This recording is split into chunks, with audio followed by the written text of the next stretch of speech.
أعباد المسيح لنا سؤال نريد جوابه ممن وعاه.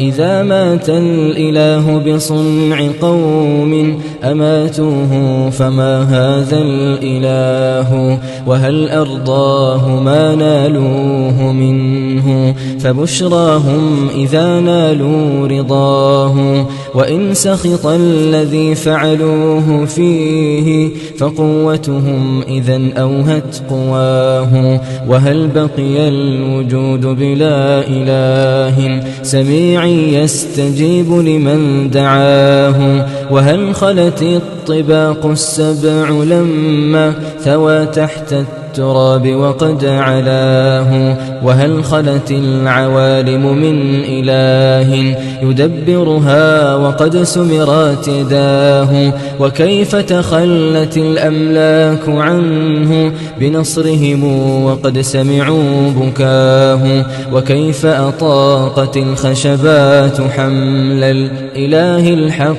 مشدودا قفاه؟ وكيف دنا الحديد إليه حتى يخالطه ويلحقه أذاه؟ وكيف تمكنت أيدي عداه وطالت حيث قد صفعوا قفاه؟ وهل عاد المسيح إلى حياة أم المحيي له رب سواه؟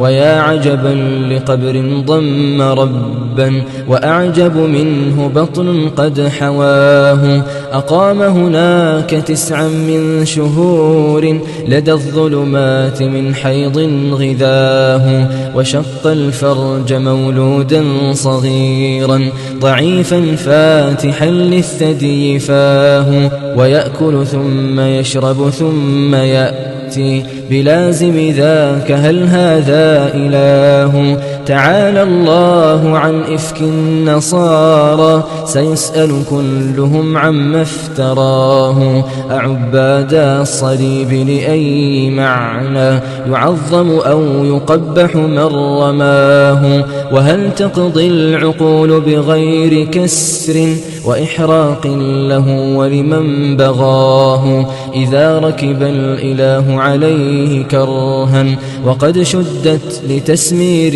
يداه فذاك المركب الملعون حقا فدسه لا تبسه إذ تراه. يهان عليه رب الخلق طرا وتعبده فإنك من عداه. فإن عظمته من أجل أن قد حوى رب العباد وقد علاه وقد فقد الصليب فإن رأينا له شكلا تذكرنا سناه.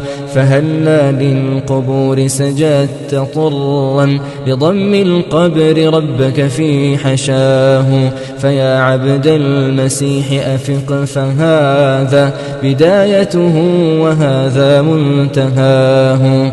فيا عبد المسيح أفق فهذا بدايته وهذا منتهاه.